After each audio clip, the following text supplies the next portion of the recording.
Here's one that I see all the time. Here's a bunch of characters chilling out. They're probably going to get animated by someone. In fact, someone needs to make a mat out of them. Maybe they're getting masked out, maybe an effect, something, I don't know, any kind of After Effects style null object situation, you know what I mean? So, you know, you make a mat, and this is very common.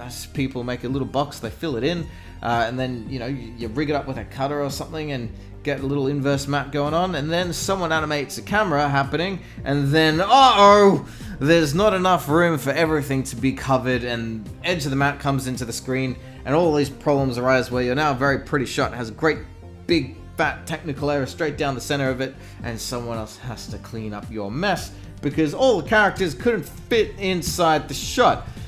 So, solution. Color cards. They're awesome. It's what they're there for. I guess. I mean, color cards' main purpose is that they change the color and they put it for the whole background. They are gigantic. It's just a huge, big piece of white something shoved way back there in three-dimensional space, and inside their layer properties, you can change the color to whatever the heck you want. But they are all-purpose. They have all sorts of uses, and the fact that they are back there in three-dimensional space sort of keeps them out of the way. But sometimes it is good to bring them into the way. If you press on its layer properties as before, offset Z, you'll notice 12B, that's 12 back.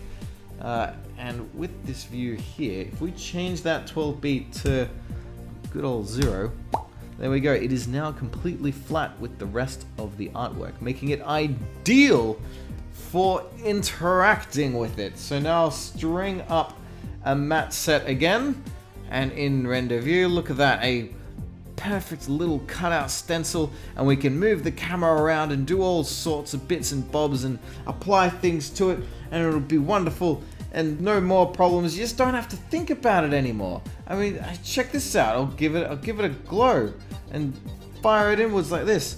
Look at that. Oh, okay, so now it's like blurring inwards, and now I'll get another cutter shoved in right in there and get the trimmer. There we go, look at that. So now we've got an inverse cutter.